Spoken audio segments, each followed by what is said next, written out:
τη συμβολή του στην επόδοση της εθνικασίας και στην ίδρυση του νεότερου ελληνικού κράτους, του Οικοδόμου και του Υπουργού.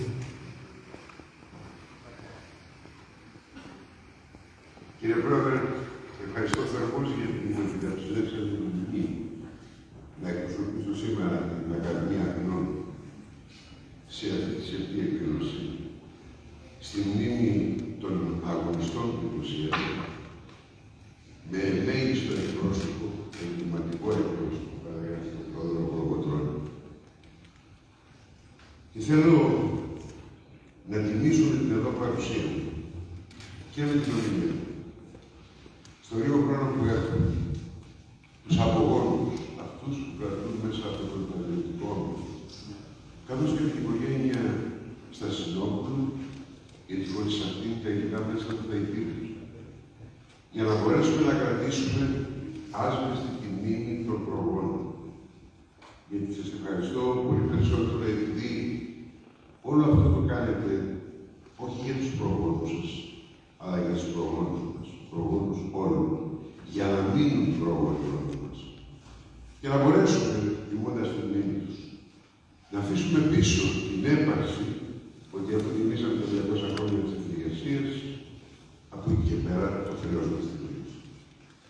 Χρέος μας είναι να μην τα λαμπαδεύουμε, να μετακινούμε το μήνυμα της ζωής τους, το παράδειγμά τους στις νεότερες γενιές, γιατί έτσι συνεχίζουμε την ιστορία. Οι λαοί υπάρχουν γιατί οι γενιές που έρχονται γνωρίζουν την ιστορία τους. Όταν πάψουν να τη γνωρίζουν και πάμε η ιστορική γνώση, πάμε και το ιστορικό μέλλον του λαού.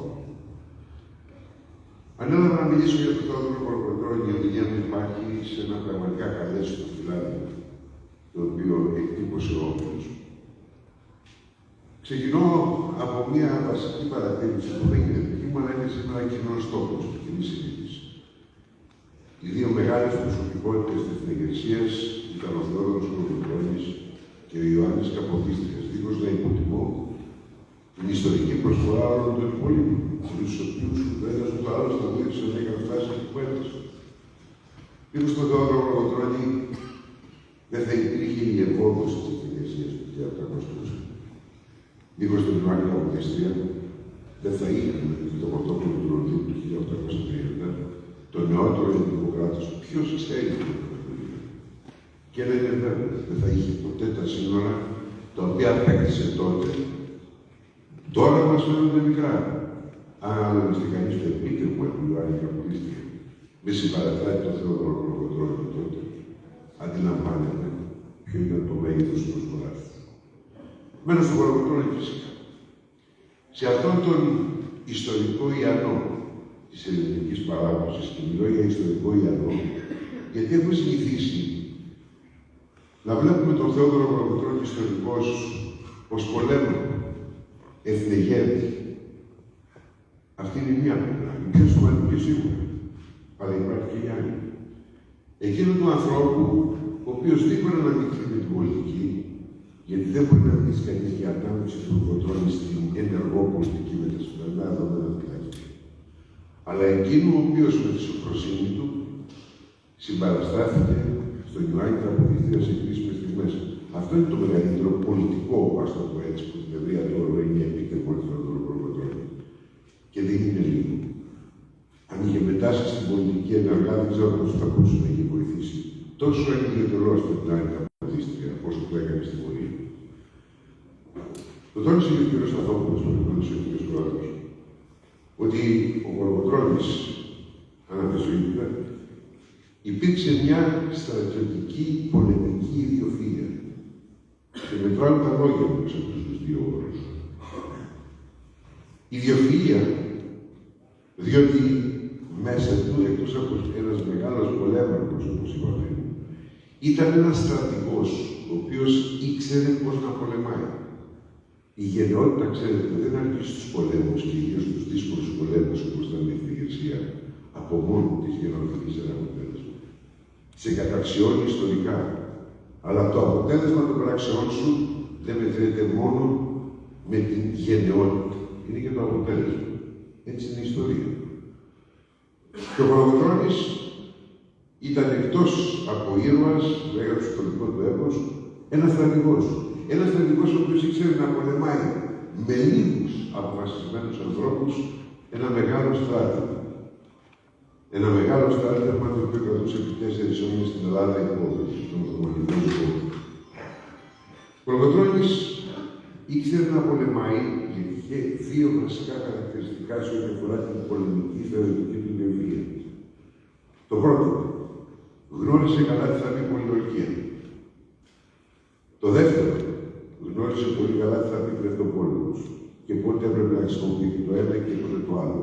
Και η αλήθεια είναι ότι απέκτησε σημαντική εμπειρία.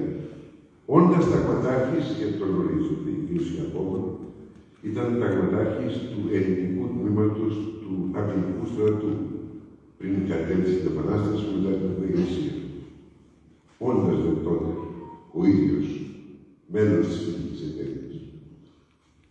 Διάθεσε λοιπόν δύο παραδείγματα που αποδεικνύουν ότι ο Κολοκοτρώνης ήταν ένας πλήρης στρατηγός και σε επίπεδο μάχης και σε επίπεδο στρατηγημάτων. Το ένα που αφορά την πολιορκία, το άλλο που αφορά τον κλεφτοπόλεμο. Εξίσου σημαντικά. Το ένα είναι η άλμωση, όπως λέμε, ότι μόνο να αποκαλώ η απελευθέρωση της Τριπολιτσάς στις 23 Σεπτεμβρίου του 1920. Εκεί είναι το στρατήγημα της πολιορκίας. Και διάλεξα το δεύτερο, τα Δερβενάκια, 26 Ιουλίου του 1822, όταν εκεί αντιμετώπισε το Μαγνό Πασαδράμα. Αν δεν είχε καταληφθεί και απελευθερωθεί η Τριπολιτσά, δεν θα είχε εμπεδοθεί η εθνικασία. Κι αν δεν υπήρχαν τα Δερβενάκια, η Επανάσταση θα είχε σβήσει. Αυτό η ιστορία δεν έχει αποδείξει. Δεν το ισχυρίζομαι. Απλώς το τεκμηριώνω. Τριπολιτσά. Αμέσως μετά από το Κολοκοτρώνης, που χωρίς να καταλάβει την Τρίπολη και το όλο της Πελοποννήσου, επανάσταση κυρίως σε επέκτασή της δεν ήταν νοητή.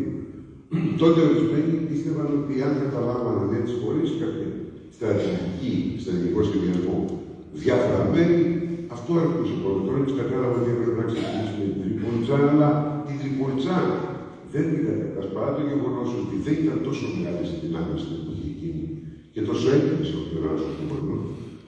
Δεν την καταλαμβάνεις παρά μόνο αν έχει στρατηγικά καταλάβει ορισμένα τμήματα τα οποία υπήρχαν γύρω. Σας θυμίζω. Το στρατήγημα του Κολοκοτρώνη. Λεβίδη, 14 Απριλίου του 1921. Και στη συνέχεια Βαλτέτσι, Μάιος, 14 και 18 Βέρβαινα και Μελιανά. Έχει κυκλώσει από πλευράς οικισμών την Τρίπολη. Και τότε έρχεται το τελευταίο σημαντικό στρατήγημα για δεν διασώπτω. Περίμενε να έρθει το καλοκαίρι και εκεί είναι το στρατήγημα της Γράνας. Ακόμα για τη μάχη της Γράνας και νομίζουμε κάπως ότι η Γράνα ήταν κάποιος οικισμός. Όχι. Η Γράνα ήταν μια τάφος που την επινόησε και την έφτιαξε ο Κολοκοτρώνης μέσα σε μια εβδομάδα μαζί με ορισμένους αποφασισμένους ένοπλους και μη. 700 μέτρα τάφος γύρω-γύρω, η οποία απέκλεισε την Τριπολιτσά και όταν έφτασε η ώρα ήταν αδύνατο να ανεφοδιαστεί. Απέκλεισε τον ανεφοδιασμό.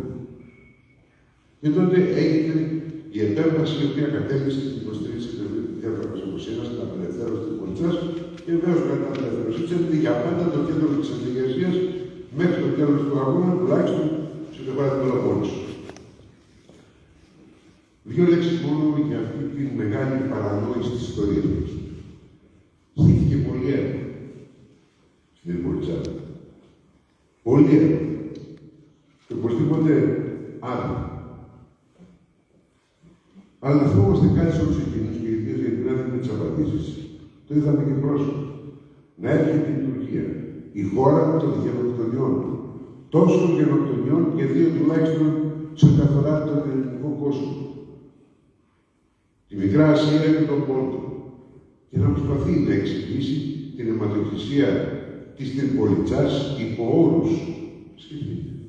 Υπό όρους τουρκικής βαρβαρότητας.